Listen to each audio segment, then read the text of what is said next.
I would love to just start with, we just finished an election cycle. What are your thoughts? My first thought, I'm really excited to be at this summit where policy is being discussed. We have people from 47 states. We have a bunch of teachers. Where are they? There you go. From all over. Teachers are doers. Policymakers, when they do it right, are fixing things. They're offering solutions. We should have real, honest accountability that recognizes that you can play like kids are learning to read, but if they're not, who's fooling who? I mean, how are you going to learn to do math and history? And so starting early with robust accountability, with consequences for success and improvement, celebrations for that work, as it has happened in many states, and a recognition that failure is not an option, then you create a tension that forces a more invigorated strategies. And I would say, first and foremost, that's early childhood literacy.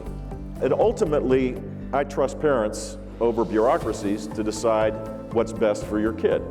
And so, in replace the freedom of allowing parents to choose, there's a responsibility that parents will assume, and I'm comfortable with that.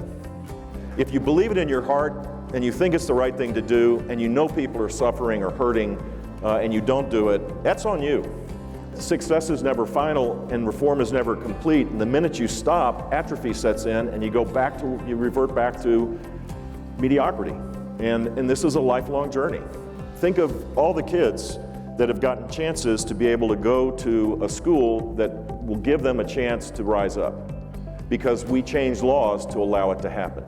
Think of the work that's being done in technology and innovation by tons of people all across the country that give people hope for their children to be able to rise up. Think of the empowerment of parents. Think of high expectations. Think about early childhood literacy. All these things, had we not together done it, imagine what we would be like. If we looked at you and looked at the root structure you've created in this country around education, policy, and change, there would be no one else, I am confident, that has done what you've invested in. And you've done it over a long haul with courage and boldness, and you're a truth teller. So I just want to say thank you. Thanks, Hannah. Great. Thank you, guys.